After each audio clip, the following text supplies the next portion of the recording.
Nike couldn't handle the sales, so millions wanted to buy the shoe. 5 stars, those would be your best shoes. So 5 stars at the top, 4, 3, 2, 1 down. We thought, we're sure we could make a 5-star shoe. He's the founder of a little company you may have heard of. The founder of Reebok. Author of a book called Shoemaker, Joe Foster. When people ask the question, what's the most important thing about building a brand? I say, having fun. Even hard times can be fun because you can learn an awful lot. Would you argue now it's harder to build a brand, not only the brand of a company, but like a personal brand? Today, you need a bit of luck. Before it's really a success, you've got to be able to sort of say, well, I'm going to try this.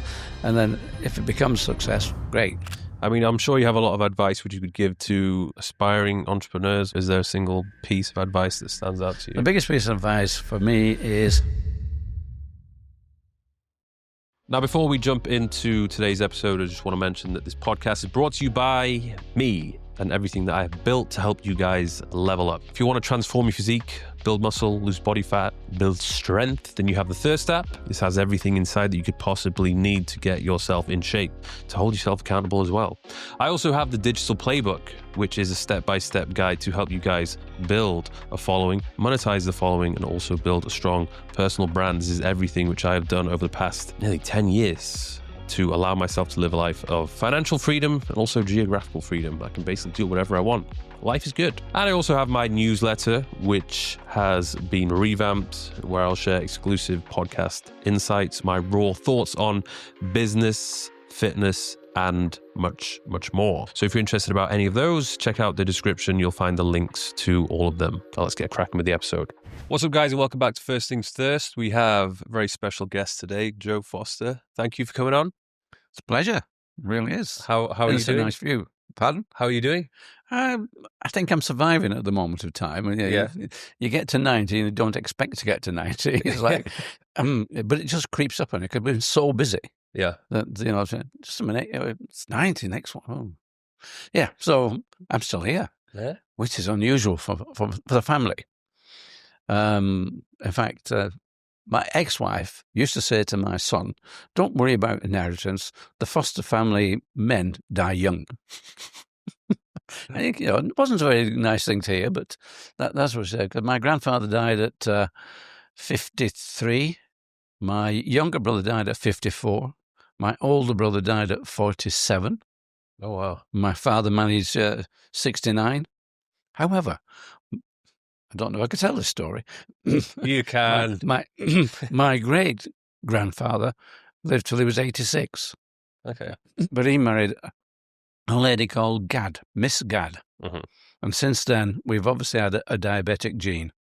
So I blame her for all that. Have you got any tips or secrets to share to get into 90 or? Yeah, marry a woman 30 years younger. It helps. Yeah. Okay, I'll keep that in mind. I'm currently not married, so I'm 34 now, so yeah, I'll probably have to wait till I get a bit older. That's right. You got plenty of time. Yeah, plenty of time. But yeah, so Julie just hauls me around the world. Good. And what do you spend most of your time doing now? Traveling, I suppose. Yeah. We do a lot of traveling and we enjoy it. Mm-hmm. Because we meet a lot of people that we've made friends with over the years, and so we just go visit.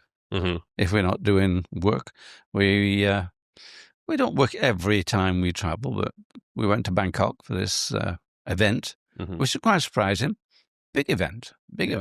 And for Julie, it was so well organized. She got every other day. You've got another message like this and this, keeping up to it. It was a big event, but it was about fintech.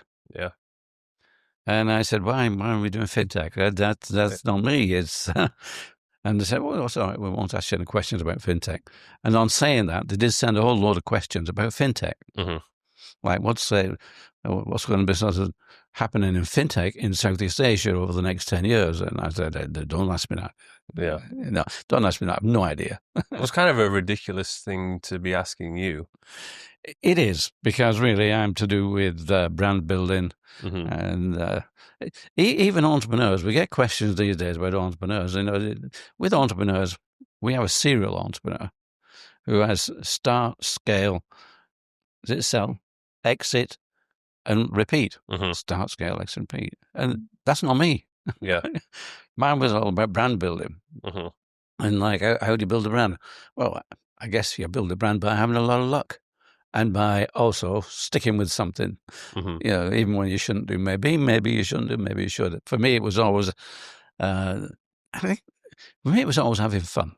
Yeah. When people ask the question, what's the most important thing about, building a brand? I say, having fun. Yeah. Because, if you're not having fun, it's going to be tough. Yeah. And so we had fun.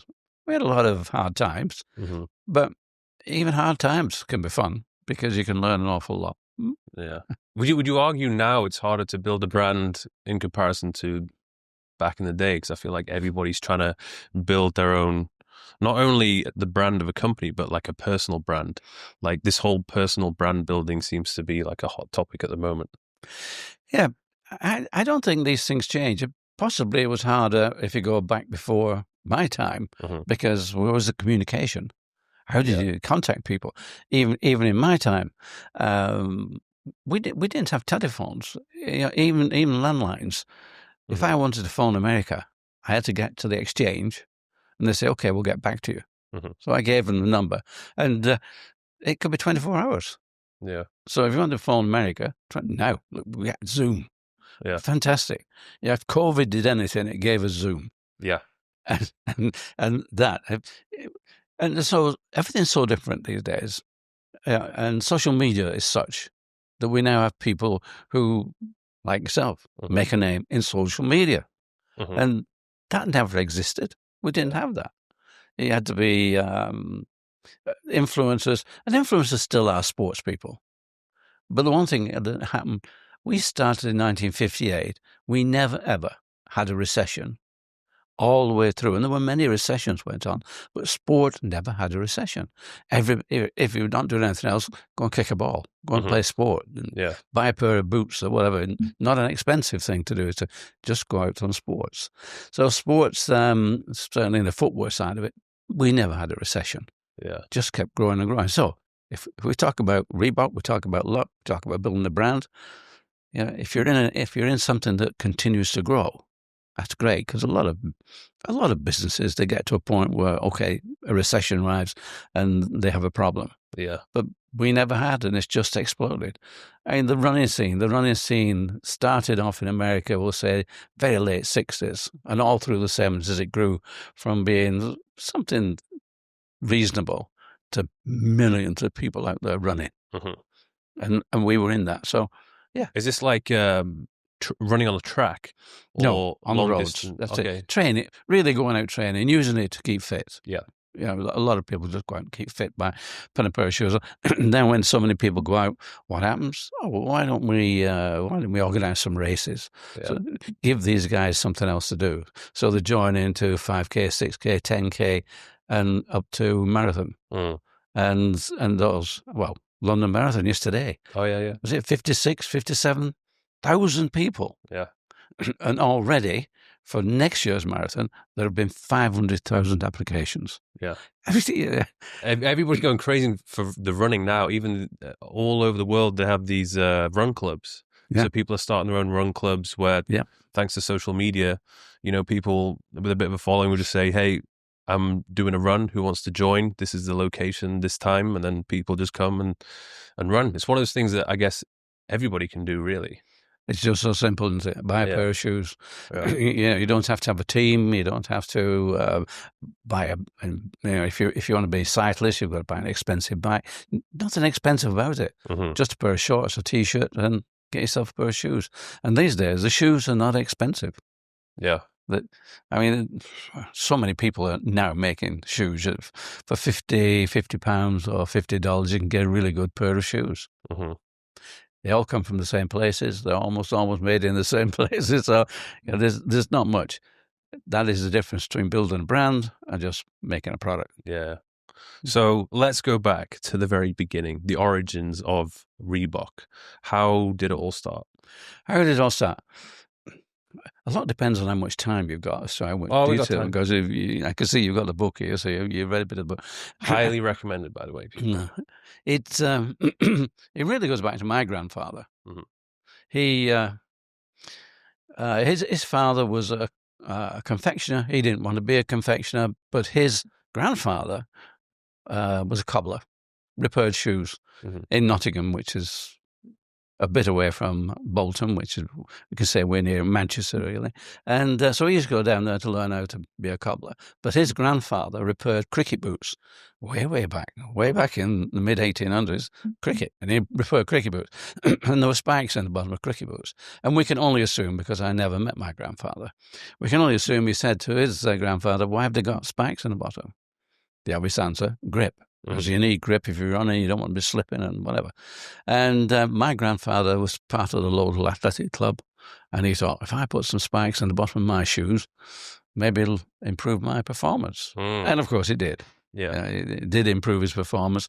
And he, from being a sort of midfield runner, he almost sort of won a race. So I guess he was faced with the fact that all his running buddies were saying, well, you know, we need a pair of those shoes, Joe, because he was called Joe, as I was called Joe, and you've read that. And so he started a business. So by 1895, he was now making running shoes. We can fast forward that. And he died in 1933. I wasn't born until 35, but I was born on his birthday. And by that time, after he died, his sons took over the business. So my father and my uncle, they were running the business, but they were almost sworn enemies. For whatever reason, they didn't talk to each other. They just fought. And you can imagine if you've got a business and... I've been there before in that situation. Oh, yeah. You're 50-50. Yeah. That means there's only one result. The business starts going down. And when Jeff and myself, we got old enough, I'd done college. Jeff didn't have to sort of secondary school. I went to college for a while, but when I joined at 17. I was okay. We're not interested in business in those days. You're more interested in social life. I was playing badminton. We went to the dances, girls, you know, the usual thing you do when you're in your teens.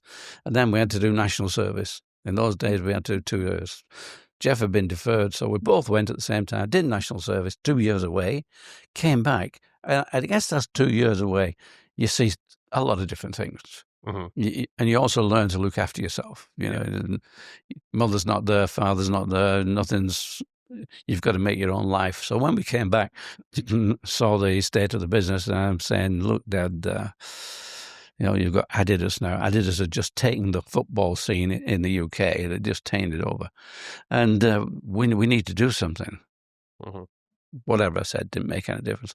All he could say to me is, Joe, when I'm gone and your uncle's gone, this company's yours. You can do what you like with it. I said, look, Dad, we don't want you to go. That's not the plan. But this business will be dead long before you. Didn't make any difference.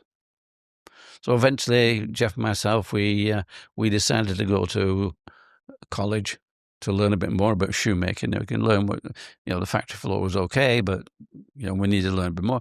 So we spent a couple of years doing that. Then we said, right, we'll go. The best thing we did about going to college was not what we learned about shoes. Because when we left, we needed machinery, we needed materials, and we could go to the college, and there was always somebody that said, yeah, well, go here, you go here. So it was great that it was somewhere to go, wherever we want, and we got machines and whatever we needed. So that was great. So we set up. College was actually useful for teaching you the skills which you needed. It was very useful, the skills on shoemaking and how to, you know, we learned all about that. But it was more useful when we left. Yeah, because they could point us in the direction of where to get the materials. Yeah. Whereas you don't learn that side. When you go to the college, you learn how they make shoes, how they make materials, and where they all come from, but not the sources. So that was really good for us. It was really good, really helpful, and we made a lot of friends. So if we needed anything, we could just ask. So that was in 1958 when we left. So that was the start of not Reebok, but the start of Mercury Sports footwear. And that was Mercury Sports footwear. Mercury Sports. Where did that footwear. name come from? Well, I guess I was the more, I can say, involved, and I just thought Mercury sounded a good name, and our logo was the winged messenger. Yeah. The winged messenger. What we loved that. I thought, that's good, great, Mercury, right. So we started off as Mercury, and we were doing nicely. Nice business. And our accountant said, Joel, you're doing okay. You better register your name. What? Why? J.W. Foster, the parent company, they didn't have to register the name. That was the name. Okay. But because we couldn't say, well, we had J.W. Foster as well, because all the family were J.W. Fosters. Mm-hmm. My grandfather was Joseph William Foster, which I got his name because I was born on his birthday. My uncle was John William Foster. My father was James William Foster, all JWs. My elder brother was Jeffrey William Foster, and the younger brother, John William Foster. So we were all JWs. So, why? But to use JW Foster for the name of the company would have been sort of, how do we do that? Yeah. Because we'd be in competition. So anyway, we found Mercury. And we were happy with that. 18 months of the business, and the accountant said, Joe, you're doing well. You better register your name. What? Oh, right. We soon twigged why we had to register our name. We soon got on to that one. And he said, okay, well, you go and see an agent. So he pointed me out to an agent in Manchester. Great. We asked the agent to register the name Mercury, and he came back and said, sorry, Joe, it's already pre-registered. British Shoe Corporation have it registered as one of their names. Oh. So I said, well, what do we do? Well, the agent said, okay, I've had a word with them. They're not using it. They'll sell it to you for £1,000. £1,000? It's probably a lot back then. In those days, it was impossible. We'd just set up the whole factory for about £500. Yeah. And, the whole factory. I said, we haven't got that money. So the agent said, okay, if you haven't got the money, you'll just have to bring me another name. I said, but don't bring me one, bring me 10. I'm saying, 10 names? We got to be in love with this. Yeah. This is, we've got to put our heart and soul into this. It's our business. He said, yeah, but if you bring me one at a time, it takes about a month to put this through the register and get all the checks. He said, and if we keep hitting one, you could be 12 months without a name. That doesn't work that way. You better bring me names. And it was a nice day in May, and his window was open. And he pointed through the window, and he pointed to. Tell me, Julie, what's the name he pointed to? Kodak. Yeah. And I said, well, what's with Kodak? And he said, they made the name up. So that's their name, no problem. They can register that. Yeah, that's not a problem. So bring me names like that. Well, I'm sure you sat down and thought, what shall we call this? Yeah. Like, bionic, just different spelling. Those are different words. Okay. So we go back, we sit around the table, and we come up with names like Cougar. How about Cougar? Sorry. Put that on the list. Falcon. Yeah, put that on the list. So we're going down the animal bird route sort of thing. This is great. Fine. We'll do this. And let me take you back now. This is 1960. 1960, we're looking for a name. And I have a dictionary. And this dictionary, though, if I take you back to 1943, I'm 8 years old, during the war, just like COVID, couldn't go anywhere. Yeah. But we had local events.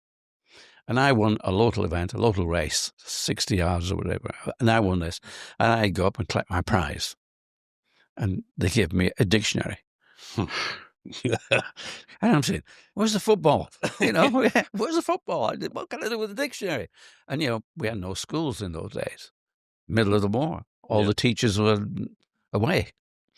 And so no schooling. I could have kicked the dictionary around, I suppose, but I don't think I would have had much satisfaction doing that. And this dictionary was a Webster's dictionary. And if you don't know Webster's dictionaries, it's an American dictionary. So all the spellings in there are American. And you know that American, they leave the U out of color, and there's some slight differences. So, okay. So here we are now, 1960, and we sat thinking about names, and my dictionary's there. And I opened my dictionary at letter R. I don't know why I like the letter R. I just like it. Mm-hmm. And so I start thumbing through slowly. And it doesn't take long before you get to R-E. It's fairly soon. And it's REEBOK. What's that? Reebok, yeah. It's a small South African gazelle.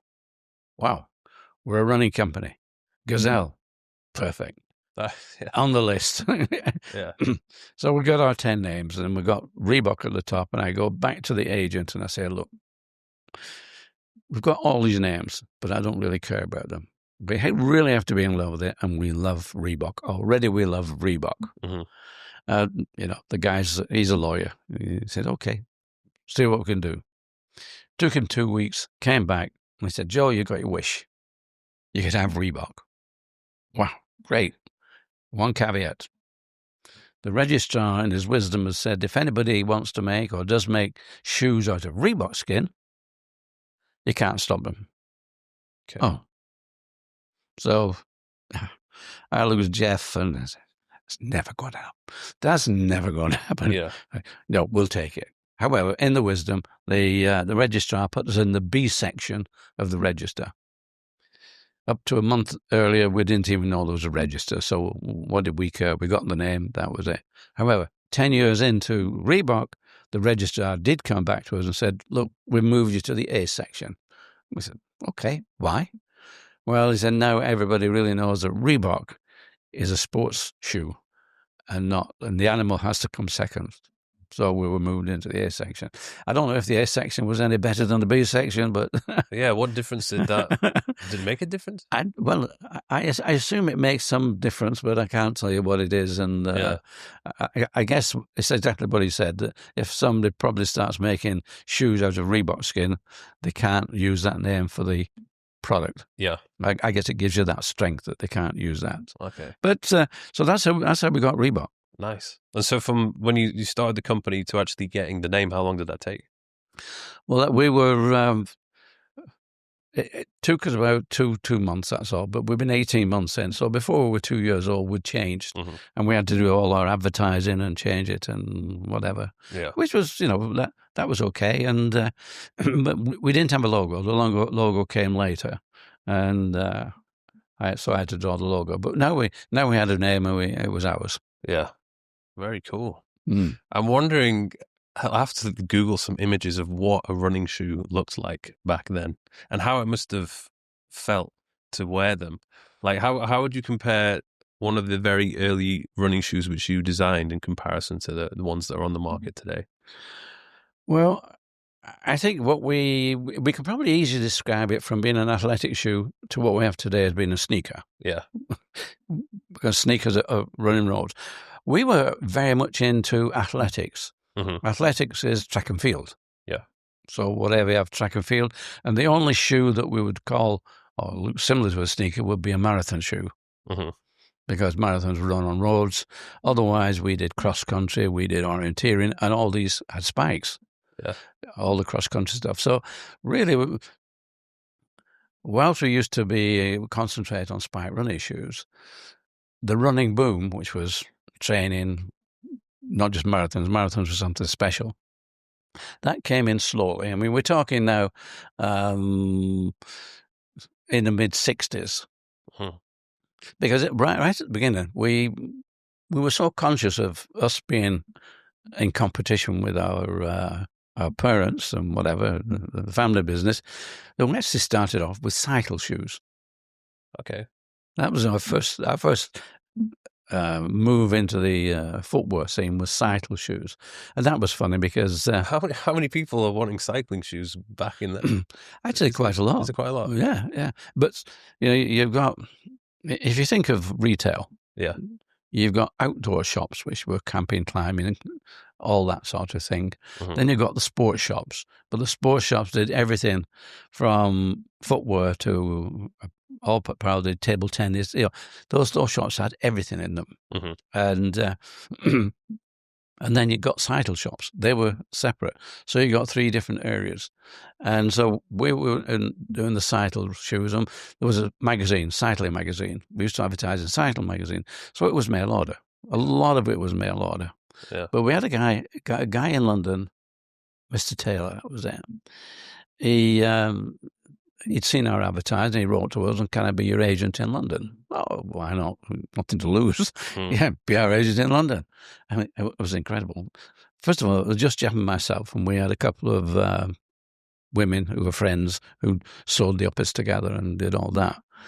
Once Mr. Taylor came on, orders were coming in. Incredible. We had to start employing people and start growing. And then we had another guy who was, I wouldn't say he was the best of cyclists, but he was a very good cyclist. And so he was a racing cyclist, did all the races. And we knew him well. So we kitted him out. He put a bag, all the samples in his bag, and went out training. And whilst he was out training, he'd call on cycle shops. Yeah. and so that was good. That was okay. It was quite a nice business. However, that business lasted about 2 years. Then all of a sudden, orders stopped. Mr. Taylor, what's going on with the orders? Because you go back in those days, telephones, we didn't have them. We didn't have anything like computers or smartphones or anything like that. And landlines, well, he's driving around in his car all day. He didn't have a landline. We only had an address for him. They stopped. And we're 2 weeks into, what's happened to Mr. Taylor? We don't know. And we got a letter from his landlady. We said, do you owe Mr. Taylor any commissions? And we were sort of thinking, what's it about? But the letter went on to say, Mr. Taylor died 2 weeks ago in a car crash. Oh.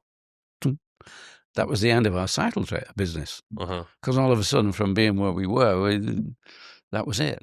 But in that 2-year period, we'd slowly got into the athletic side, into the running side, because every town had at least one athletic club.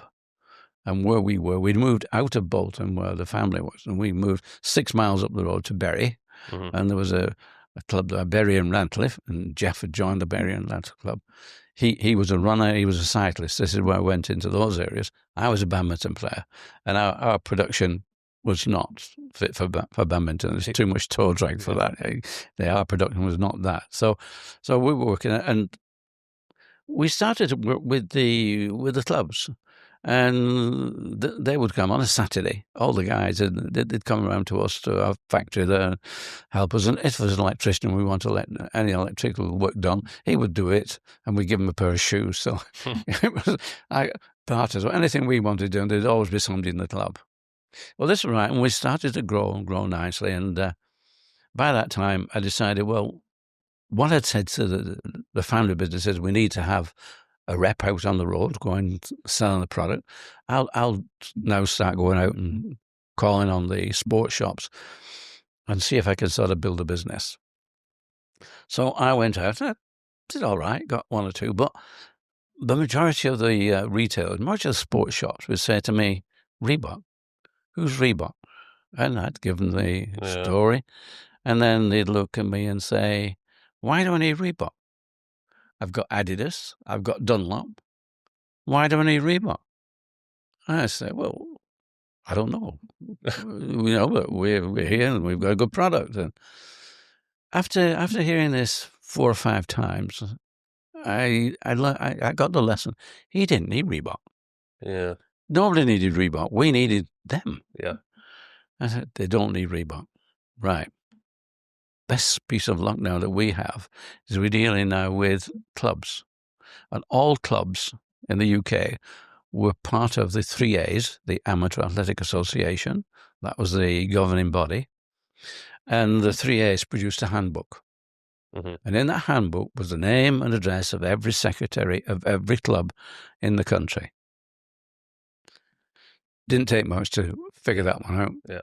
So I sent my letter out to every club and said, look, we'll give 15%, and if you can find, if anybody in the club wants to be an agent, he can have the 15%. I got 100 agents, 1 letter. This is 50% of the... 50% off the retail price. Yeah, okay. Yeah, and he could sell them. Yeah. So I got 100 agents, and our business just boomed. And I think over a period of 12 months, I must have sent 3 letters out, and I ended up with nearly 400 agents. So that was it. Then the telephone starts ringing. Mm-hmm. And these retail sports shops saying, Mr. Foster, we believe you're supplying our local athletic club direct. Yes.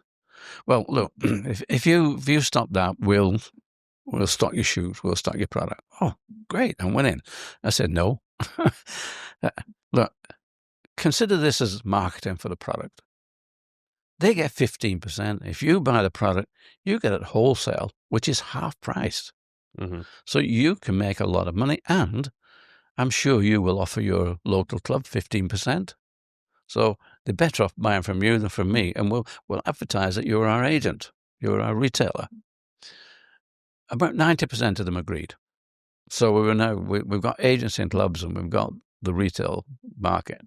So, and because of the way we were doing it, we owned the athletic shoe space in the UK. Yeah. We just owned it because they knew us. We were in there, and that was great. Who at that point in time? Who was not? I guess who were the most prominent brands? You mentioned Adidas was a competitor.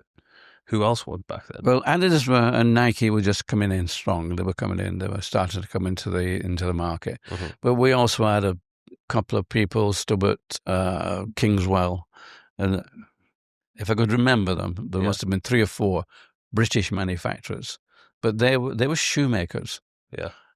And they dealt with everything. Because if you consider, we were in 2 trades. We were in the shoe trade to make shoes, but we were in the sports trade as far as selling the product. Mm-hmm. So it wasn't like going through, if you can think of going back, you used to have shoe shops. You still do have a few shoe shops left, a few retailers on the high street. Not many of those left anymore. No. They're mainly all now part of something else. So what was the question again? The competitors, like Adidas. The competitors, yeah. So Adidas and Puma and Nike, they were going through the sports retailers. Yeah. But we still held the sway because, we weren't selling at athletic meetings as well. Mm-hmm. Slowly they were making headway, but we owned the UK market. Mm-hmm. And the question was, what do you do next? Do we go to Europe and expand our territory, or do we expand our offering instead of just athletics? We'd already gone into rugby. We owned rugby league. Yeah, we owned rugby league, and that was because it was a North of England sport.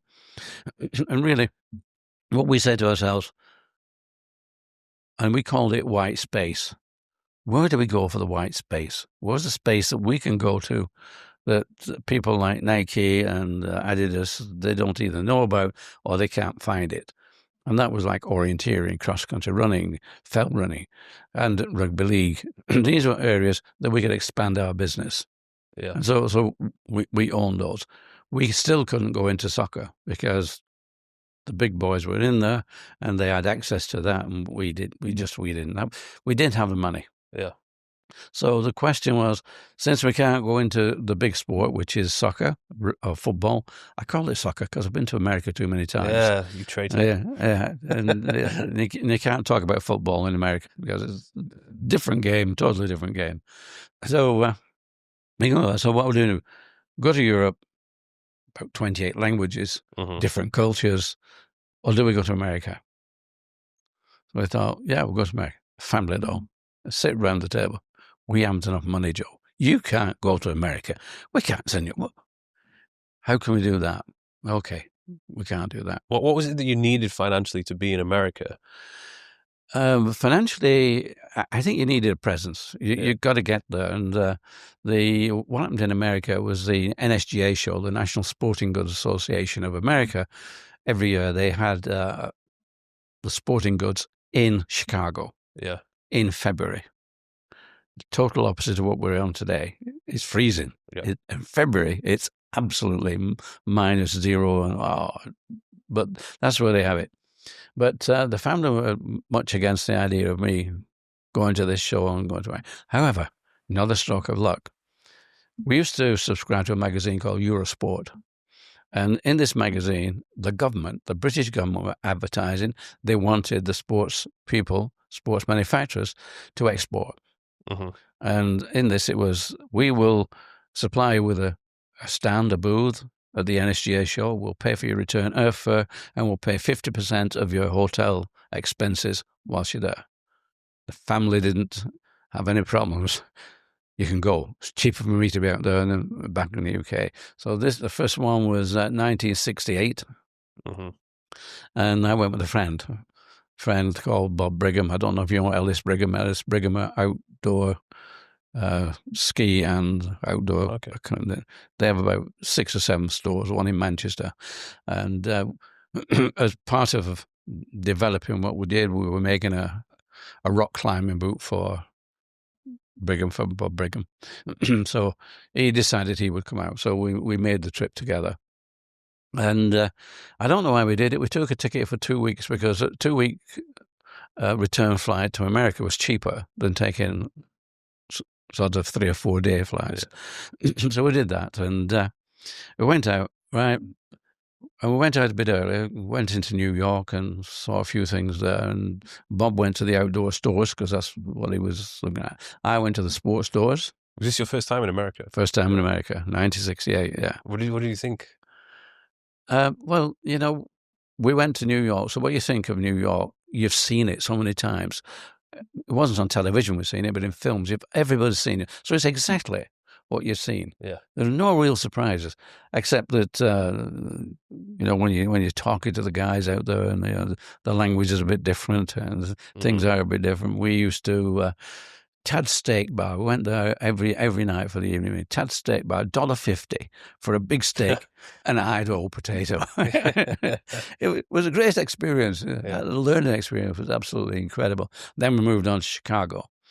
I didn't sell anything. Bob sold a few pair of boots. That was okay. Nobody wanted to import. That was the problem.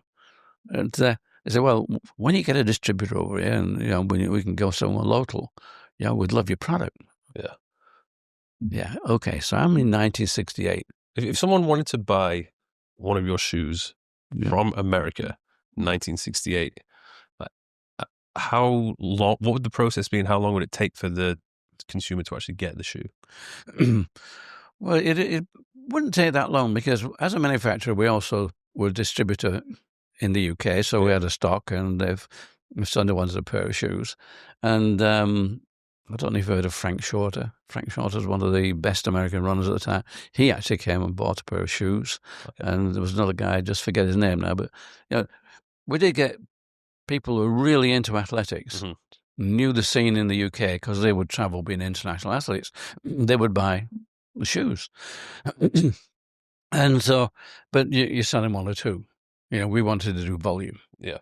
And we wouldn't get volume unless we had a distributor.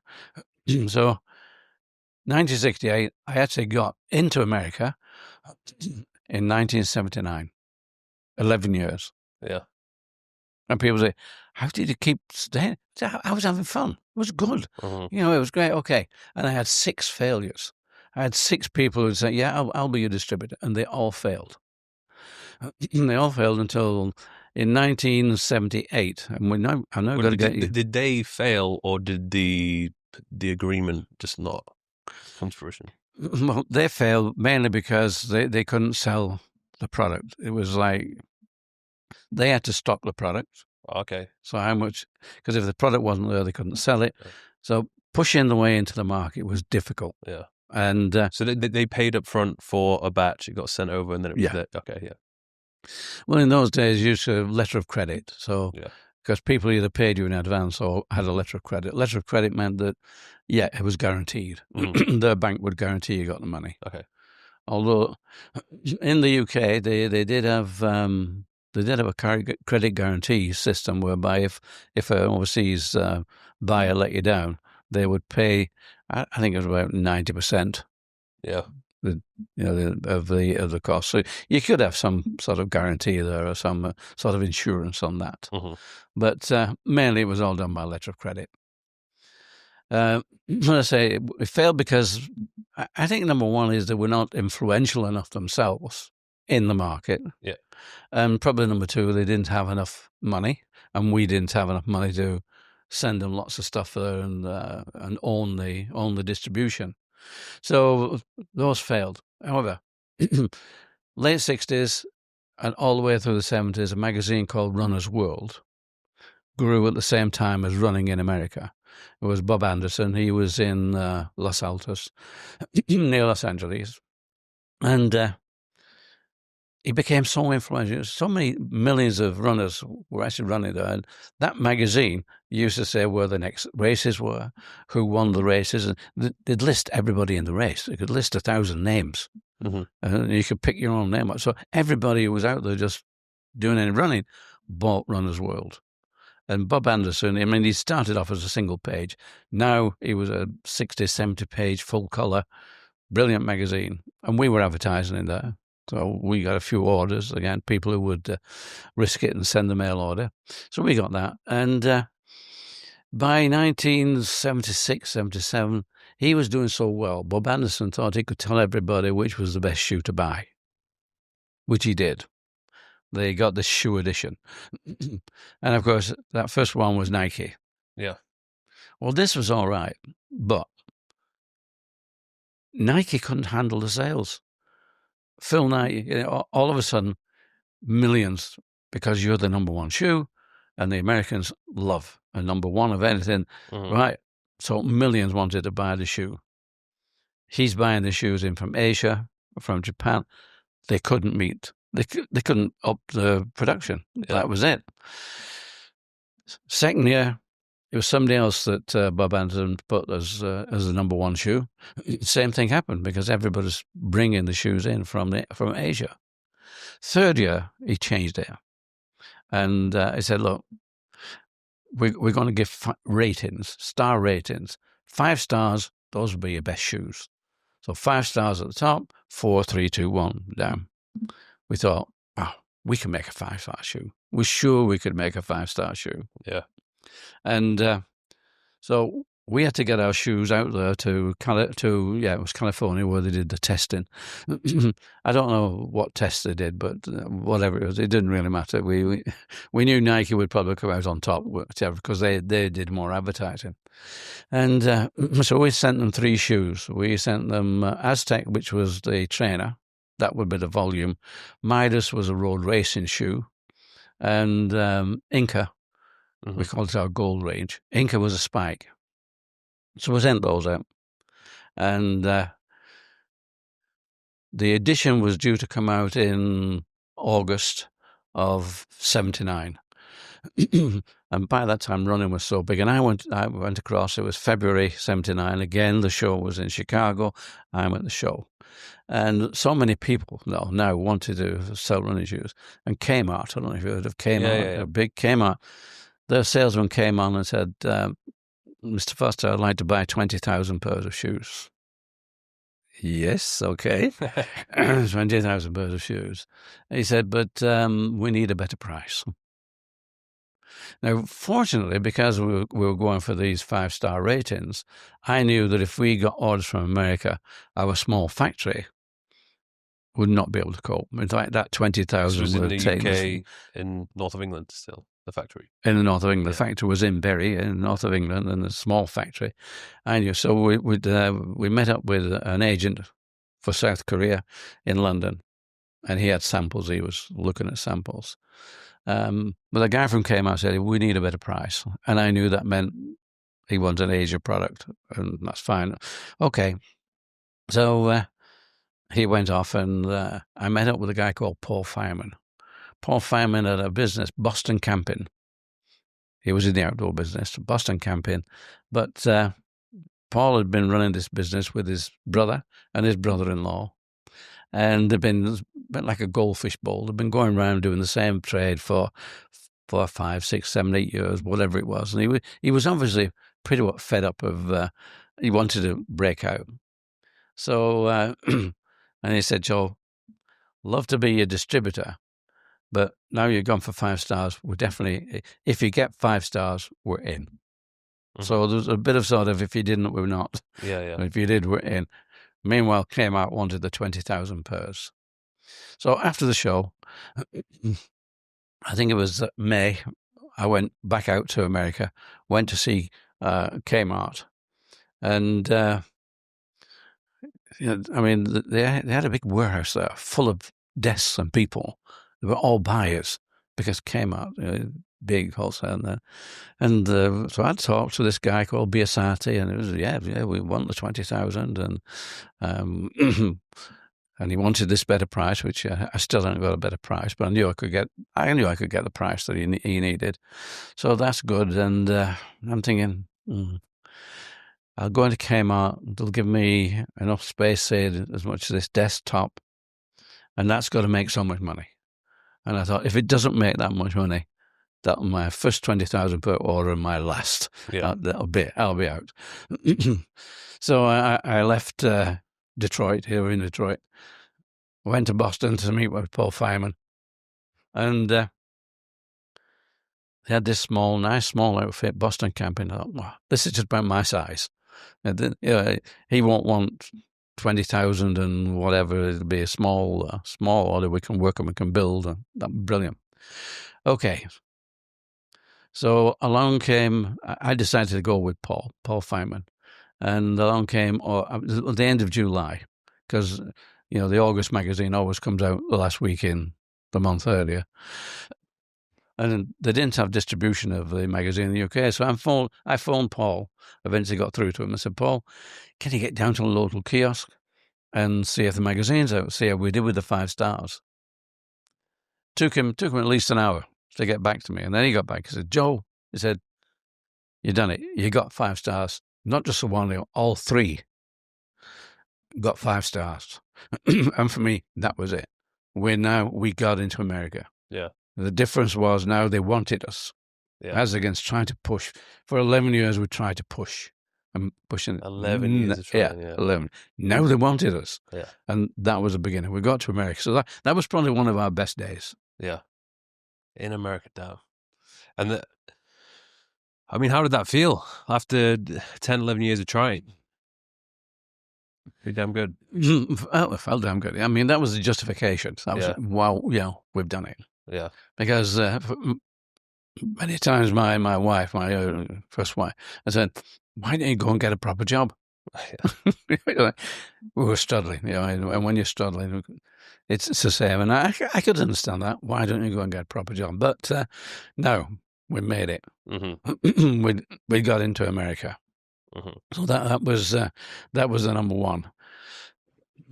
Okay, now we're 2 years into America, doing nicely. Products selling. In fact, he did actually put an order in for 20,000 pairs, because that was the sort of orders he was getting now. Yeah, 20,000 pairs. And Korea wasn't on at that moment of time. Korea not come online. Mm-hmm. We'd seen samples. That was great. We could do it. But I don't know if you heard of Bata. No. Bata are still the biggest shoe company in the world. Okay. But they're mainly now in Latin America and India.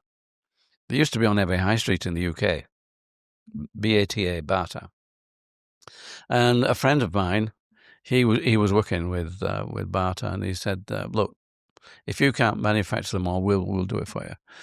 So they actually made the shoes. They actually made the 20,000 pairs. Trouble is, at that point, the trade had begun to use a cushioned material called EVA. Mm-hmm. And whilst Bata were that big, they had their own rubber company. So they made their own rubber. But they hadn't made any EVA. But they said, oh, it's all right, we can do that. They made their own EVA, which was, instead of it being rubber that we know from trees, it was plastic rubber. And all these shoes were made and went direct from Bata, which was in Tilbury, out to America.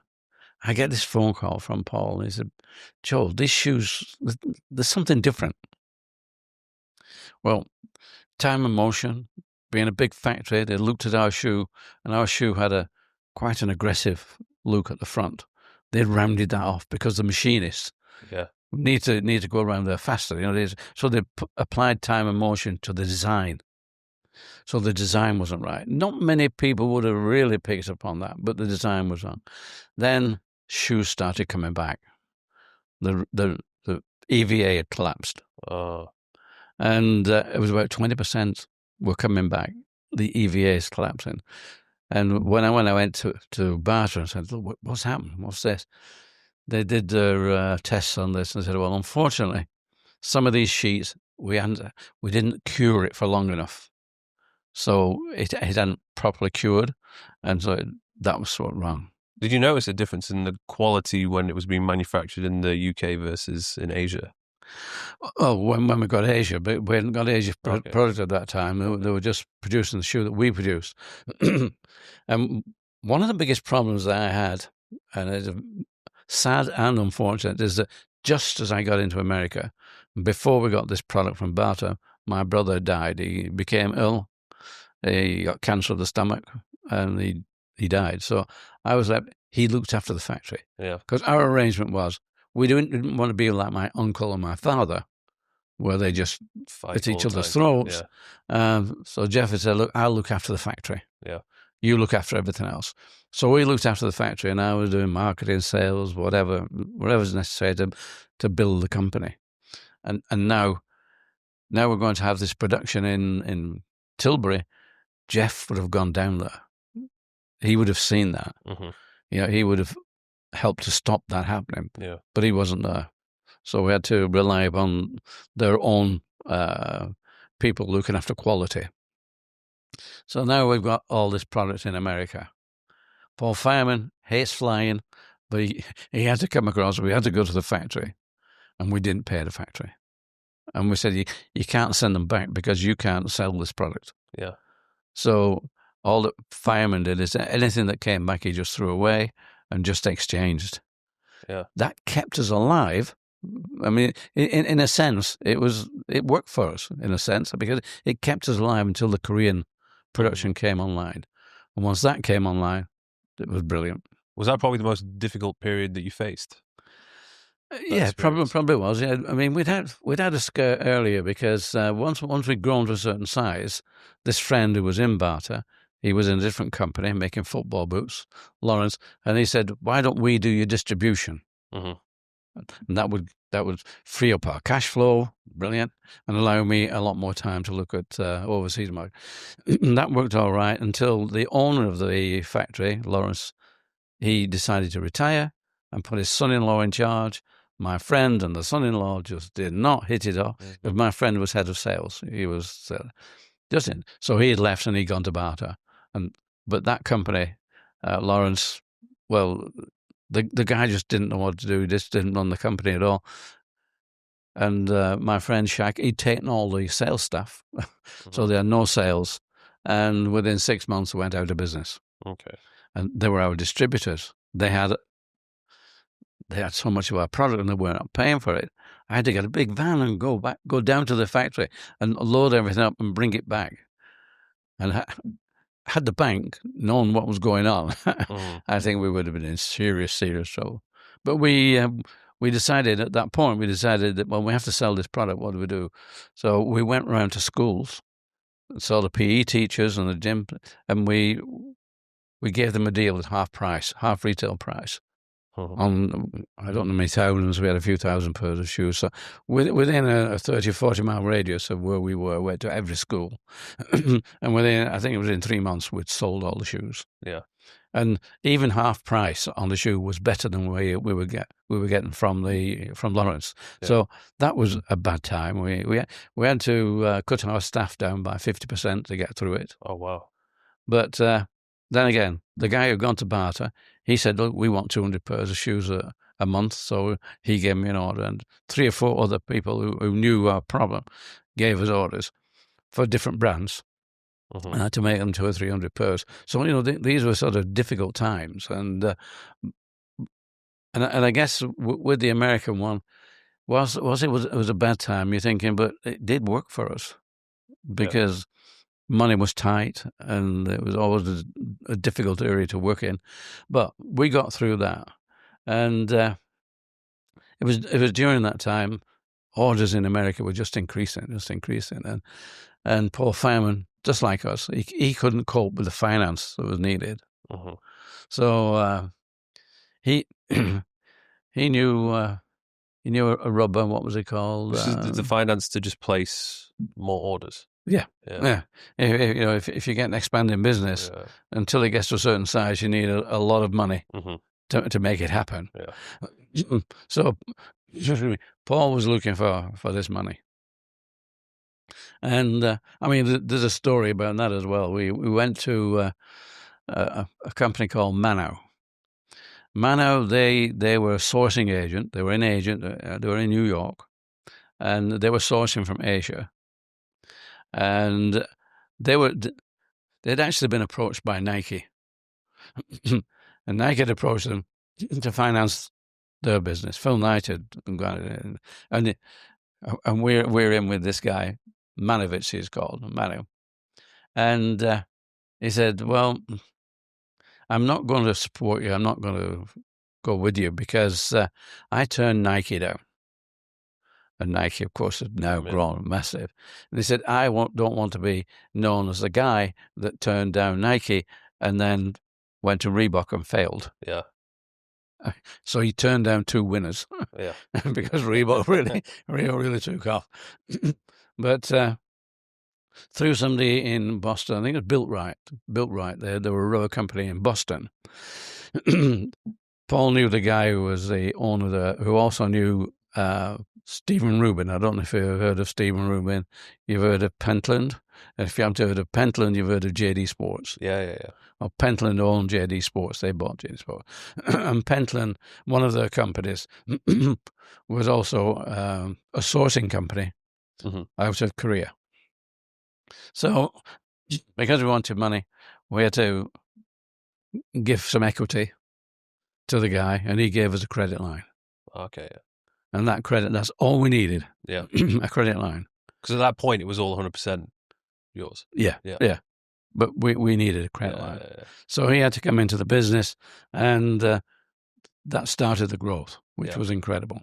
Yeah. We started. But we talk about white space. And the biggest white space that we actually moved into is when we were growing in America. Really nice.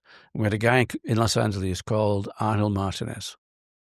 And his wife, Frankie, she's going to these fitness classes and coming back with her friends. They're full of it. And I always said, Frankie, what are you doing? And she said, we're doing aerobics. What? What's aerobics? Oh. She said, we're actually exercising to music. And it's great. Right. Arnold went to the next class. Saw the instructor in a pair of sneakers, half the class in sneakers, the other half barefoot. He had a light bulb moment, and he thought, why don't we make a shoe specifically for aerobics, specifically for women on a woman's last, and make it out of glove leather so it's beautiful and comfortable? That was his idea. He's in Los Angeles, Fireman's in Boston. He overnighted to Boston. At this point, was it only men's you were selling, or was it mixed? No, it's mixed because athletics and running is mixed. It's There were no such things as women's. You made them small and you made them pink. Maybe that was it. That was a women's shoe. However, Arnold goes up to see Paul Fireman and tells him the story. Look, aerobics, it's going to be something big. It's great. And nobody in America really knew much about it. It was happening in Los Angeles. And Paul said to Luke Arnold, we're a running company. Why do we need to be making shoes for girls to dance in? Yeah. And he said to Al, keep your eye on it. And if it starts with something we should get involved in, we will do. Arnold wasn't happy. Went round to the back door, had a word with Steve Liggett, who was our product man, and persuaded him to get 200 pairs of samples of a nice shoe, all white, with the Union Jack on, and in glove leather. He got them down to Los Angeles, gave them to the instructors, and things started to move, really grow. And then when Jane Fonda went out and bought a pair and used them in her videos, that was it. We exploded. It wasn't all straightforward because you shouldn't use, as we were using it, glove leather for shoes. They were just breaking apart. After a month, they break apart. Fortunately, we were in America. We were in Los Angeles. The girls didn't care. They went out and bought another pair. They loved them so much. It was so comfortable. Yeah. we got it right. We started using something like garment leather.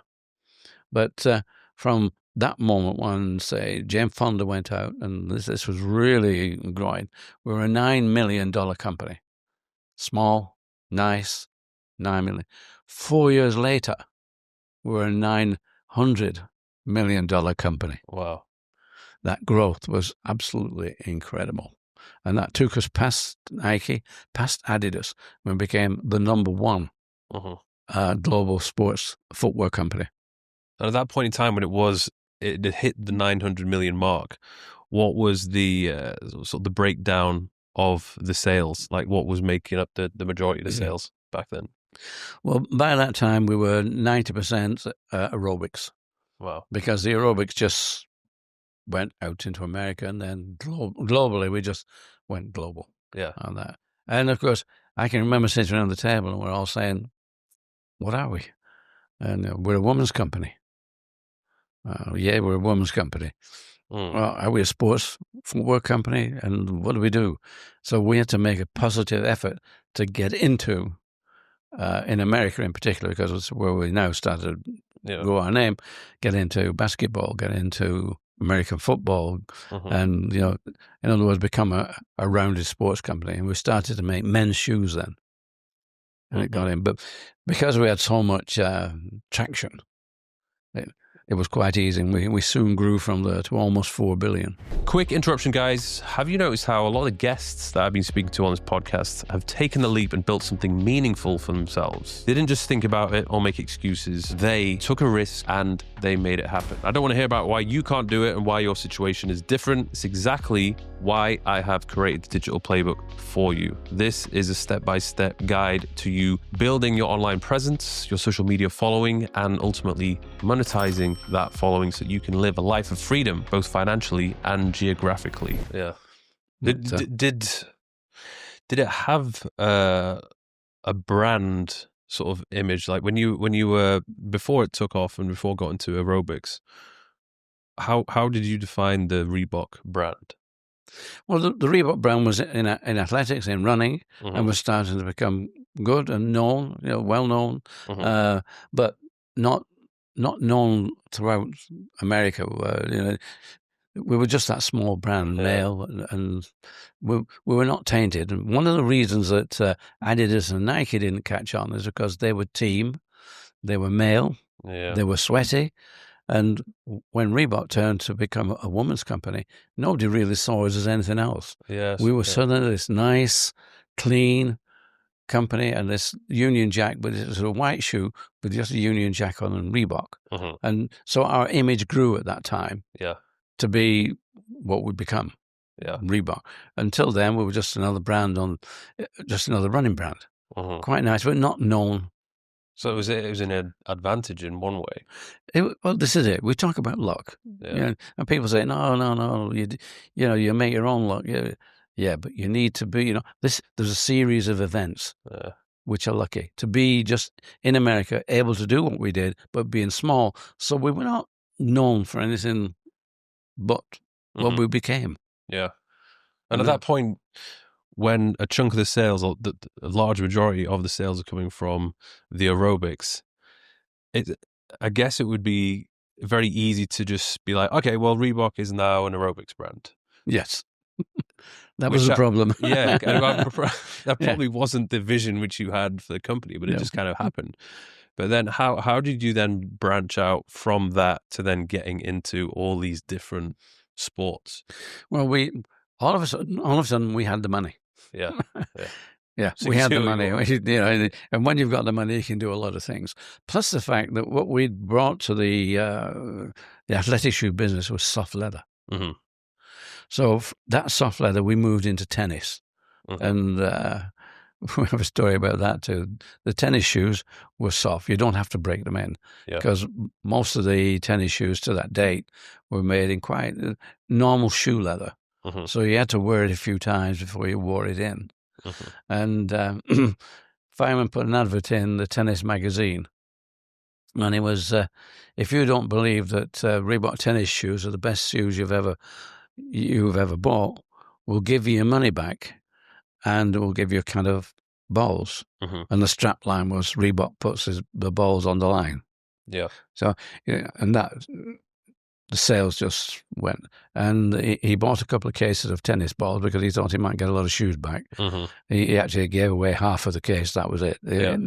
That's all he got back. Yeah. So the advertising, the promotion was good, and that brought soft leather into the general sports scene. Mm-hmm. So then he started getting football boots, which were soft, and tennis. We got well into tennis. So it was just a matter of moving into these sports. Then, of course, we moved into basketball, and I don't know if you've heard of Shaquille O'Neal. Oh yeah, Shaq. he was my favorite basketball player when I was growing up. Yeah. Well, he was the big boy in Reebok. Yeah. What size shoe was he? 22. Yeah. Yeah. 22. Yeah, big, I guess. Yeah. Yeah. So, in fact, Shaq's part of the new business now that own Reebok. Okay. Which is Authentic Brands in America, ABG. He owns 50% of the he's a smart businessman.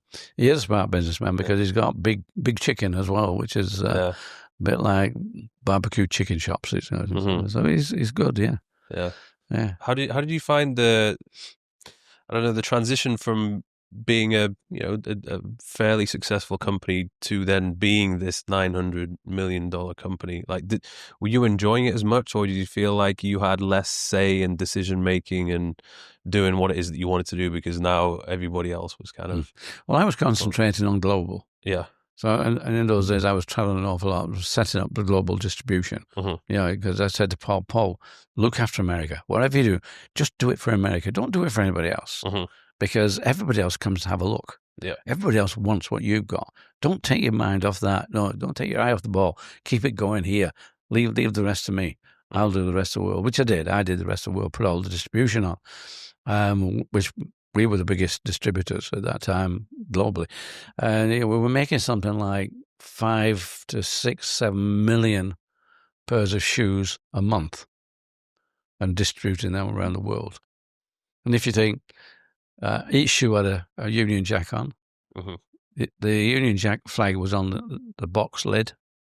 So we were selling 3 times that 15, 20 million flags, if you like, around globally every month, which is great. I'll tell you how we started using the flag, because we used the Star Crest, which was, I don't know if you've seen the Star Crest, on the tongue of every of the Reebok shoes. And Paul said, in a meeting early in the days, and Paul said, Joe, he said, can we use the Union Jack? He said, because the Star Crest looks very much like the Union Jack. He said, but it's going to cost us millions to get people to see or recognize the Star Crest, whereas everybody knows the Union Jack. He said, everybody in America knows the Union Jack. I said, really? And that was it. So we started using Union Jack. And in those early days, we didn't have any point of sales, POS. We didn't have any. But the dealers, the retailers, started to stack the boxes up like a pyramid and put a shoe on each of this pyramid on the way up. And with the flag on the top of the box, the flag's been out. And that caught on throughout America. It's amazing what that did. That was also one of the things that sort of helped the brand develop. And how long did you stay in the company for? Well, I decided when we were nearly 4 billion, and I was becoming an ambassador. I was just flying around, waving a flag, meeting people. I'd fly business or first class. I'd arrive and be picked up by a limousine, go to the best hotels, we'd dine at the best restaurants, and I'm saying, what am I doing this for? Yeah. Why now? What's happening? What was the actual purpose of that? Well, I mean, that's what happens. You just go to see all the distributors that I put on. Yeah. They were happy to come see and, go see the numbers and what they were doing, how you could help them, what they could do. And it did help in many ways, because if you can go back, we'll take Spain, for instance. Spain back in the 70s and sort of up to the 80s, and even in the 80s, they were a seaside resort place. People went on holiday. there wasn't much that went on inside Spain. So Spain wanted to make swimwear, Reebok. Mhm. And I said, okay, you can do that. Paul was sort of saying, why are we doing this? Why are we I said, look, Paul, this is their business. Yeah. This is where their trade is. If they don't have enough product. And then America decided, oh, we're going to make some product now. We want this to be global. Everybody would. And so they tried this global thing, and we all came into America, sat around, and they had a nice show, beautiful stuff. And the Europeans are quite happy. Yeah, that's good. And Paul said, okay, guys, place your orders.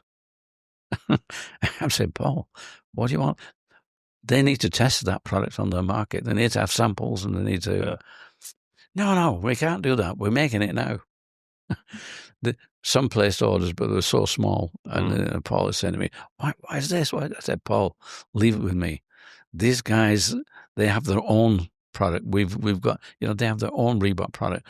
And it'll take some time before, they can buy what you're buying, what you're making. Yeah. But I don't think Paul understood that whilst you can think globally, you've got to act local. You've got to do the things that work locally.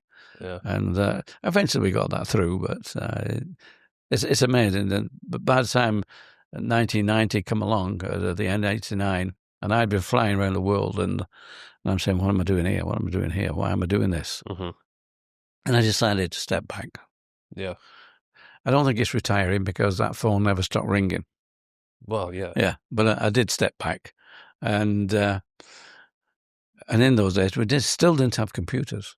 We still didn't have smartphones. Mm-hmm. And I just retired and decided, okay, I didn't retire. I decided I'd step back, go to Tenerife, get some sunshine, relax. Mm-hmm. And then we got computers. Then we got smartphones. Then we got Google. Then we got Wikipedia. And then they started saying, this is how Reebok started. This was Reebok. And the stories were out there. And I stuck that for a couple of years. Mm-hmm. And then I thought, I just got to write a book. I just got to put the story straight. And that's what got to the book. So I imagine there'd probably be so many rumors going around, so many inaccurate tales of what actually happened. You're like, I've got to set things straight. Well, the stories like, okay, Joe Foster started his company in 1895, and his grandsons changed its name in 1958 to Reebok. And there's this whole story there. Everything's in there. There's a whole story, and but it is amazing. Mm-hmm. But then when I wrote the book, we're getting calls from universities, from London Business School, and they're sort of saying, we'd like to talk to you. Yeah. I said, well, okay, well, what about your book? We know it is, but it's a business book. Mm-hmm. So many things that you did, so many lessons in there that people can learn if they read this book. So from then on, we've just been touring. Yeah. For 3 years now, we've just been going around to different places, telling the story. Did you notice much of a difference when you did step back in terms of how the company was performing? Well, I did notice a difference, and unfortunately, a few people left the company. But I think Paul was brilliant, absolutely brilliant, because he got the money in, he got the connections, and he made that happen. But I think he stayed too long. Yeah, I didn't. I got out because you need young blood, you need young ideas. Mm-hmm. I think Paul stayed too long, and at that point, the talent, which had grown with the company, decided to go. Yeah, either do their own thing, go different places. And at that point, at a certain point, he sold it to Adidas. Yeah. And once it was sold to Adidas, all they wanted was the connections, because Reebok was so big in America. They wanted those connections, but they didn't really want Reebok. So Reebok that's such a shame. That it is a shame, but I now travel and I go to lots of places, and particularly in America. Yeah, meeting guys mid-50s. Oh, I remember Reebok in the mid-80s, and Pump. when Pump came out. And Pump was after my day, but they remember Pump were so expensive, those shoes. We couldn't afford them, and mother, dad, parents wouldn't buy them. I had to go to get a job. So they went out to go to a job and bought this pair of shoes, but they all loved the Reebok. So many people who come and say, oh, my first pair I ever had was Reebok. Yeah. So it's great. And now, I should say now, there's probably a good chance it's on its way back. Yeah, with Shaq being now bringing it back into basketball. I was trying to find like an up to date, accurate share or market share of who's buying the shoes. Like how much dominance they have. Obviously, Nike is usually the one that has most of the market, but then there's Nike's the biggest, followed by Adidas. Yeah, but then there's a whole raft of people. There's an emergence of these new ones. That's right. Under Armour, you name it, and On is very popular these days. But it's hard to know whether we were performance, and Nike and Adidas, Puma, all performance. Yeah, and this is the performance driven. There's such a lot of shoes now which are just street driven. Yeah. They just look alike, and they work, but it works. Skechers works, not because they've got any influence as well. They do. They have Kane now as footballer, but they're starting to understand that if they want to go even deeper and better, they've got to exposure. And that's why I say to Reebok right now, right now, Reebok, you need exposure. You need to get in those malls, get the brand exposed, because everybody now. They're wearing something. I'm surprised how well Crocs are doing, because we looked back on Crocs 10 years ago and said, "Oh, awful, terrible." But now they're out there. Well, I will never be wearing a pair of Crocs, but I've tried them, and they are very comfortable. And I know a lot of people that do wear them, so it's kind of weird what can become popular. Like even the Yeezys. They became very popular. Very popular, but it relied upon him. And of course, he put his foot in it, did the wrong thing. But not that he worries. He's money enough to not worry about that. But so I got out of Reebok and just started playing around. We're working now with a guy called Ben Weiss in America. He's an incredible guy. I don't know if you've heard of Scintillate or if you've heard of the shoe. He got this shoe, which is AI designed, 3D printed, and you get the size from scanning your foot with your phone. Okay. And so you take a picture of your foot. Yeah. And you take it next to an A4 size of paper. So the A4 size paper is the reference, and when you take your scan, they can get all the measurements they need off that, and they just make you a pair. But they made 3D. The only problem is it will never be a volume, because one machine makes one shoe in a day. Okay. So you got to have two machines going for one pair of shoes. I think people were using Zanderfeld, the German, and I think they have about 200 machines, so they can make what we're doing. But how many? Only 55. Well, they need to get 200. But they have a lot of machines, and so they're working on them. And but this guy, because he's worked on a thing where we're changing history. This is history, because nobody has produced an AI shoe and 3D printed it and made it commercially available. Yeah. So the publicity he's got is incredible. He got in NASDAQ have an electronic board in Times Square. And he got his shoe Scintillate on there, 10 minutes. Didn't pay for it. NASDAQ put it up there because it's something historic. We've been on Fox News. In fact, where were we when we went on Fox News? In Bangkok. It was 3:00 in the morning we had to get up because it live on Fox News. So he's got this, and we've got so much news now that it's incredible. And now he's working on his next shoe, which is going to be a sock shoe, and that he will be able to do in volume. But he's so good, and that's probably really when people say, well, what's the difference? Well, it now takes me back to when we started Reebok. The excitement the disappointments, the things that you had to do and you went through. And I think the most important thing that you learn, or we learned with Reebok, we had to change our name. 4 years into our company, Adidas sent us a letter complaining that our 2 stripes and a T-bar that we had, well, before that, it infringed their 3 stripes. Yeah. So we didn't have money to go and say, no, we want to fight. Again, not only didn't have money, we had the sense to say, no, we can, let's change. Yeah. So we changed. And what we learned from this, we changed our name, we changed our silhouette, we got a better name, we got a better silhouette. The challenges are opportunities. And if you look at them as opportunities, people ask now, what do you think what's going on politically in America? A lot of opportunities. Yeah. Just look for the opportunities. Don't sit there and worry about the problem. It's a problem. You got to change to it and think about it. How can we make this better? So I think that's the one thing that when people talk about it, look for the opportunities. Yeah. Don't look for the problems. There's plenty of problems around, plenty of challenges. But if you look at it in the right way, you move, you've got opportunities, and you'll find something that nobody else has got. What opportunities do you see in the shoe market today? Well, obviously things are going to change. It won't move to America. So you know it's not going to move there. And where is it going to move? Well, be ready. You're talking about the production or? Production, yes. Yeah. Sales are sales. Sales, the only thing that will affect sales is if price gets too high. However, you can put 200% on most of the product coming from China, and it'll still be cheaper than you can make it in America. Yeah.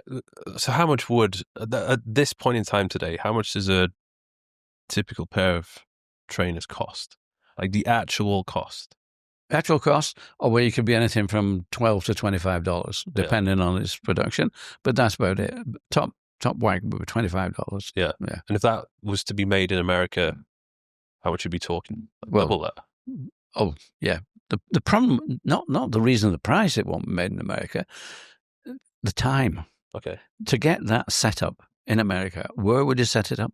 Where is the population, the employment that would work on those products? How many people in America will women sit down at sewing machines? In fact, they're just getting rid of all those people. Yeah. They're moving them out. They don't want the people. Yeah. So who's going to sit down and do that? It takes that long time to do it. These things don't happen. And, the term of an American term is 4 years, and they won't be there in 4 years. Yeah. So you've got to move somewhere else. If you're going to move, you've got to move somewhere. You can do something else. And there will be opportunities out there. Well, it makes you think, for how long will the population, or some of the population of the people that live in China, want to do something like this? What if they all start making a little bit more money and they decide, hang on, I don't want to be making shoes all day. You might have to go somewhere else and find. Yeah, but I mean, if you're thinking of populations, and we'll say populations that don't have a rich background or earnings possibility, then you can go anywhere in Asia. You can end up in Africa if you want. Yeah. Right now, I think there's going to be a big move towards India. Okay, yeah. iPhone are moving to India. Yeah. They're going to do that. But even iPhone, no. A lot of what they're doing is making a statement. How much of a move they make has to be learned yet, because it'll take them years to get into India, to really move and to get factories, to get that quality. I mean, you need so much quality to make a lot of these iPhones and technology. You need factories that are really, there's no dust, nothing. It's really clean. They absolutely got to be perfect. Quite difficult for India, I imagine. Well, that's it. You think about it, that sort of discipline it takes years. Yeah. So the most likely thing is that there will be some arrangement between America and China and the rest. That probably what will happen, yes, prices will go up, but the people who are going to feel the prices going up are the Americans. Yeah.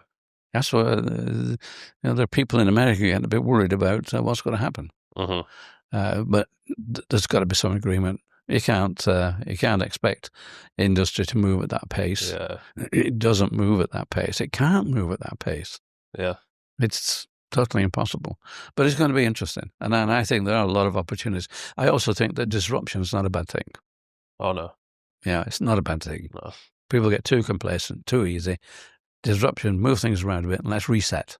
Mm-hmm. So I think a reset is a good idea. Good idea. The execution's not been good. Yeah. Did you think when Reebok was doing its best, did you ever get those moments of complacency, do you feel? I think what happens is that people get to the top of the mountain and can't see the next mountain. Yeah. Where do we go from here? Everything from here is down. Yeah. And it's like, and this is where the guy Arnold Martinez, who saw aerobics, you need people like that. Someone who can see through walls a bit, just have a bit of an inkling of we can move over to something. I think Reebok had 4 years where they didn't have to sell anything. And you get out of the habit of how do we go and sell a product? They were chasing so much to get the product. Sales were just coming in. Yeah. And the biggest problem was we can't starve the market. We've got to try and fight and keep it going. Mm-hmm. And particularly in America. They didn't want to starve America. So many countries around the world put orders in and just never got the product. Yeah. Because it was diverted. We diverted to America just to make sure we keep the Americans going. And it worked. Yeah. That worked. It grew so big in America. Well, I guess it's such a competitive industry as well. Shoes in America with all the other brands. Yes. You can't really afford to get complacent because someone's going to take your space. And if you do get complacent, it's not that you can say, "Oh, I'm not going to be complacent tomorrow." Yeah, Mm-hmm. no. It takes you again. It takes you time to move that through the company to get it back into wanting to win. Mm-hmm. Yeah, that was one of the things. It was a good thing about being in sport footwear at that time is that you were very obvious that you were winning, and so you build that culture. Yeah, that winning culture that says, yeah, and everybody's so happy because you're growing, you're scaling your company, you're doing new things, mm-hmm. things are happening all the time. So, because people say, well, what did you look for when you're employing people? I said, really, I didn't have to look for anything. They came. And they were so enthusiastic that they were part of it. Yeah, they felt the brand. Yeah, they felt part of the brand. Yeah, and I think that's what your job is. If you're leading the company, everybody's got to be own it. They've all got to feel that they own that brand, that they're part of it. mm-hmm. And if you do that, you'll grow. But of course, like you say, you can get complacent. You can get to the point where maybe you lose that thrill, that whatever it is. Yeah. That's why I think you got to bring people in who can start again. Really keep pushing. It's you can't keep the same old people at the top. You've got to be ready to bring something new ideas, new thinking. But what did you think of the Michael Jordan and Nike deal? That's brilliant. Yeah, whichever way you look at it, and just do it. What a line. Just do it. Yeah, they picked up on certain things which really you envy them. Did Reebok ever reach out to him? I would say there was more of a face-off. I think it was more. I know that Phil Knight got a bit upset when Reebok overtook them. Yeah, they got to that point that Reebok overtook them, and Nike were facing. They got too much. In fact, it worked for Reebok because we were chasing production. How do you chase? How do you get more production? We were needing millions, and all the factories are full. Mm-hmm. So how do you get more? Well, you get more if somebody hits the wall. Nike hit the wall, came out of about 3 or 4 factories because they had to. They got too much inventory. Reebok went straight in. So all these things and those little bits of luck at the right time work. Yeah. Because if you don't get them, you fail. Yeah. And people don't know failures as much as successes, but what makes a success? Mm-hmm. And it's all these things. It's an interesting business, a very interesting business, the sports footwear business. Well, I think I read an article somewhere where now there's more of these huge athletes who, instead of doing these ambassadorships or brand deals with these big companies, they're actually now looking to create their own brand. Yeah, they create their own brand, or they go and buy a brand because they've earned so much money. Yeah. Like Shaq now is, he's 50% of ABG. ABG have bought the brand. ABG are licensing, not, they're only licensing the brand. Mm-hmm. So they're licensed to different people. Yeah, we started manufacturing and selling and whatever. Now it's different. I would say the shoe game is more complex than clothing. Would I be right in saying You'd be very right in saying that, because clothing is, first thing, is a flat. Yeah. It doesn't have 3 dimensions. Yeah. Whereas a shoe is 3 dimensions. Mm-hmm. So you've got to make 3 dimensions. So it's much more complex. Yeah. And also there's so many variations on materials. In apparel, you've got, if you have 2 materials in one item, that's about it. Something which stretches, and otherwise it's just a fabric. Whereas in shoes, you've got rubber, you've got you can have steel, you can have a shank, which is steel in certain things. But there's so many different things. Yeah, for me, to this day, I still appreciate comfort more than anything. Yeah. It's actually funny how there's so many of these designer shoes which I've bought in the past, which are pretty expensive. Yeah. And I just get blisters all over my feet. Right. Whereas if I just get like a nice, cheaper pair of shoes, it's just the most comfortable thing. But I mean, that's it. It's we all believe in brand, and we all are impressed, and we all want to impress by wearing a brand, and that's what sells them. Yeah, they make it so that there's something exclusive. You buy into that exclusivity. It's not just apparel, it's not footwear, it's cars, you name it. Brand is something which we indoctrinated into thinking that, if it's that brand, it must be good. Yeah. Or we're showing off we can afford that brand. Yeah. Whatever it is. But simple comfort, you can't beat it, especially if you're performing. Yeah. You've got to have that comfort, and you've got to have that performance. And but right now they're commodities, and footwear is big. You think for Reebok to really get back on the scene again, it's just a matter of getting the shoes worn by the right people? It helps. Costs. It costs, yes. Yeah. It helps. If they could do something different, it's hard to see them being able to do something different. I think most brands need a story. Yeah. And the good thing about Reebok is it has a story. And if it wants to use that story, it can do. And that story includes the J.W. Foster brand. I think it goes all the way back. And my grandfather supplied the shoes to Eric Liddell and Harold Abrahams. They won the medals in 1924, just 100 years. Last year was the Olympics were in Paris. 1924, the Olympics were in Paris. 100 years between. They won the shoes in my grandfather's. They won the gold medals in my grandfather's shoes, and that is Chariots of Fire immortalized that. So there's that connection. You can talk so much about the connections between Reebok and its history.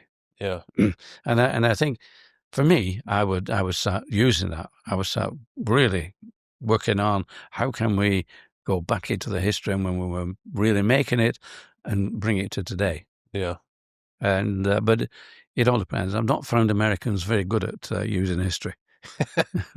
What advice would you give to entrepreneurs who are looking to build a brand but they don't really have much of a story? Well, the thing is, if you don't have much of a story, you've got to start thinking of how do we create a story? Yeah, how do we create one? Where are we going to? What are we driving? It's like we'll go back to Ben. Ben created a bit of history, which got a lot of publicity because the first company to do AI, 3D, and scan your foot. This is history. And amazingly, it got 20, 30, 40 big people on the US Today. It's on the front page. Yeah. This is, so you get your name out there. Now you've got to keep pumping your name out there. And then, that history, it is looking for something that bit different, challenging something, even saying something that is a bit sort of questionable. But you've got to get people listening to you. Yeah.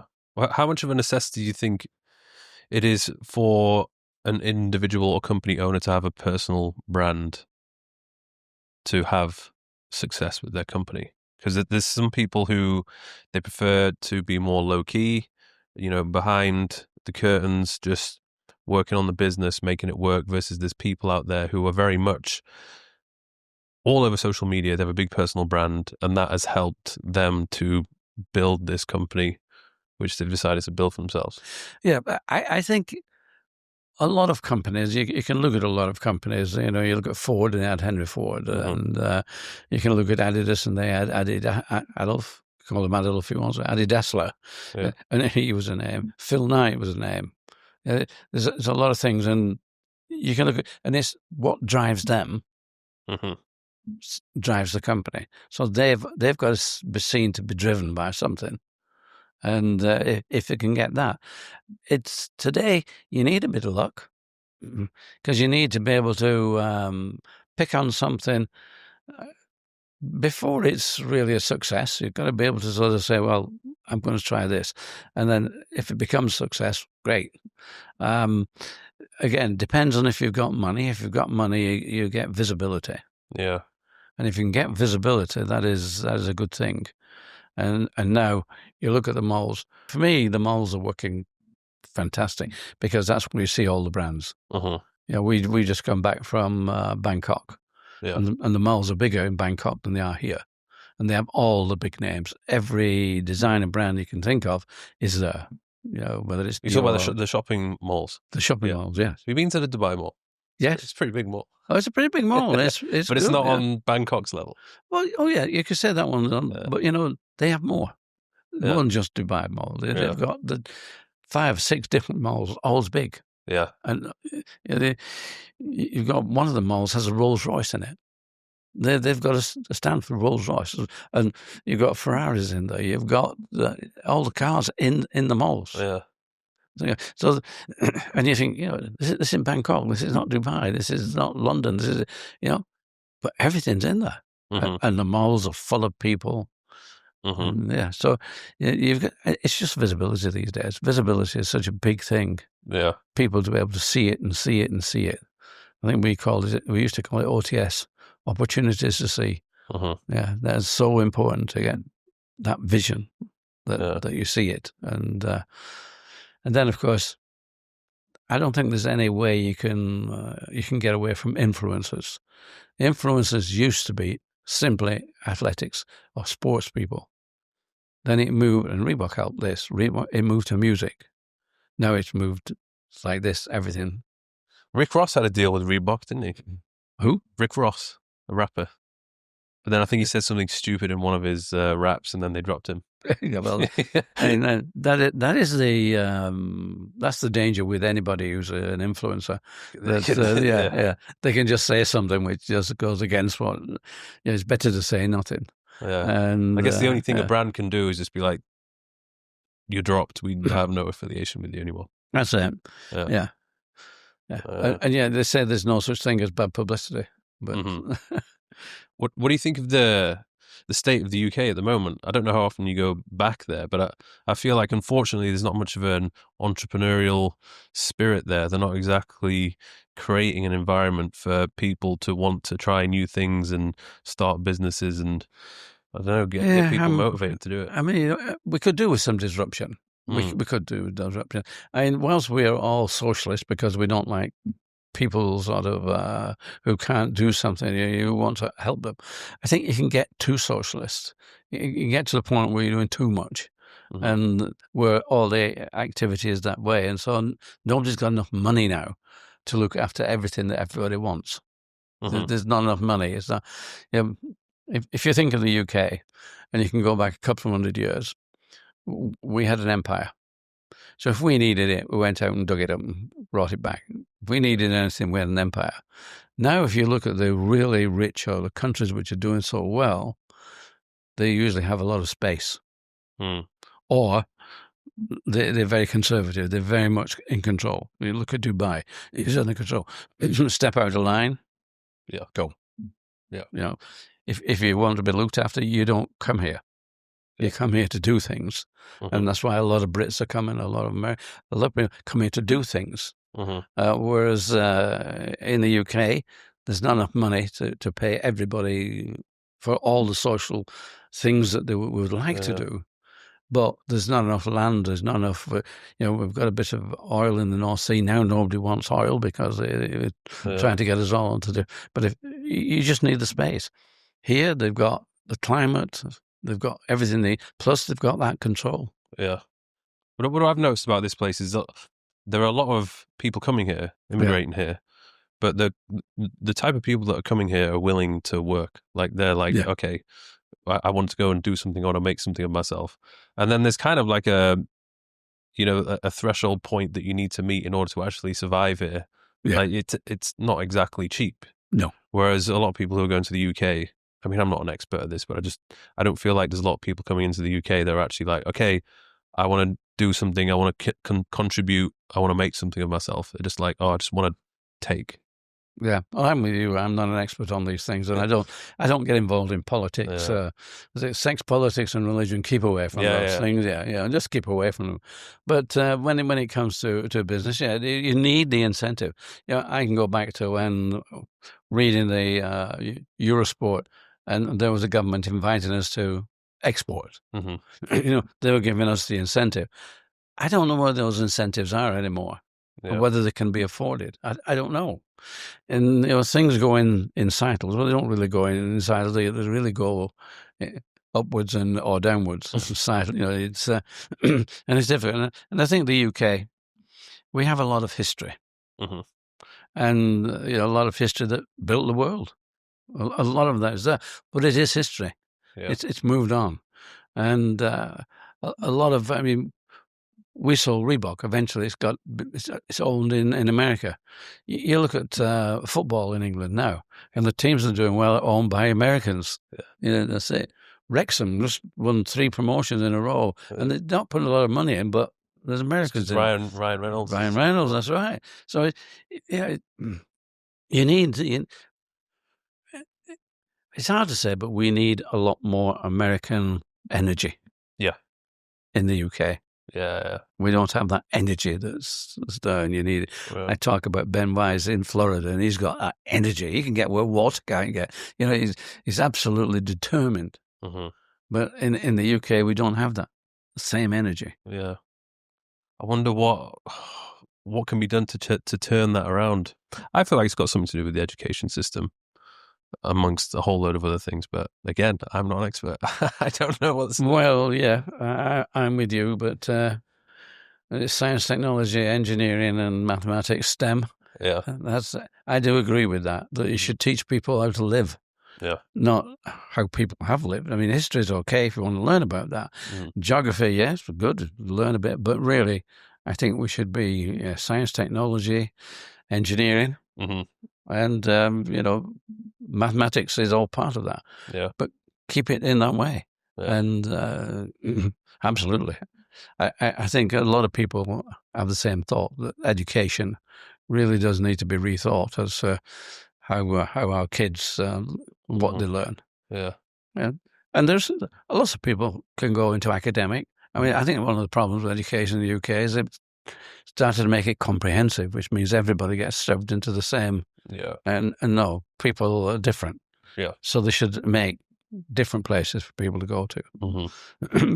Mine was engineering. I went into engineering and education, which was fine to learn because you could use that. I could use that when we had to build a new factory. I was okay there.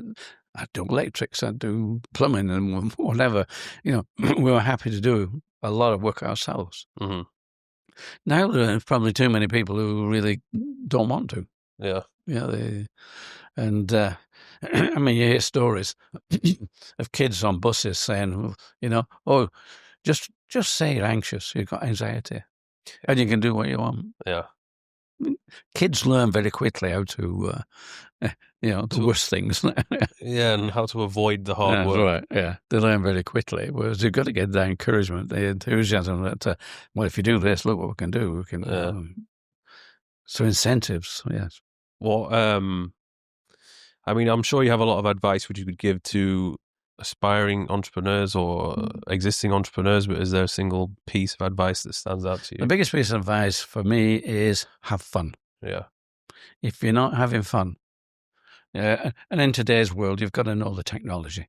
Yeah. You've really got to be able to work with technology, but essentially, it's have fun. Yeah, I would agree with that. And where can people find you? You've got your social media channels, you've got your books. This is just one of a few, I believe. Yes. Where can people find us, Julie? Instagram. What do you make of social media? Like, because you've obviously come from a time when it didn't exist. I know. I think it's just weird how the world is now. The biggest problem I've found with social media is what to believe. Yes. Yeah, what is genuine, what is honest. And because AI is getting good as well now. Like, it can be hard to tell the difference. Yeah, AI is getting really good. I find it fascinating. I think the fact that it's there is great. Mm-hmm. That we need this sort of changes. Again, it's disruption, and AI will disrupt. Yeah. We had this AI design shoe, and they say, is that going to take over designers? No, that's going to help designers who can give you maybe 10 iterations of what they've got. Put it on AI, and you've got 100. Mm-hmm. So it's going to help. Yeah. It's not going to take it away. No, I think just learn how to use it to your advantage. Yeah. There are a lot of jobs that maybe, I won't say at risk, but help. Doctors, for instance, I think medicine is going to be a big advantage. We're going to go there with AI. Yeah, that's going to be good because a lot of things are very similar. It's just a matter of getting enough people to diagnose and do whatever. Yeah. But designing is still with people. Amazing. Thank you, Joe. I appreciate your time and sharing your stories. I know you have a lot more to tell, but if you want to find out more, check out the books. Thank you very much. It's been a great pleasure. Thank you.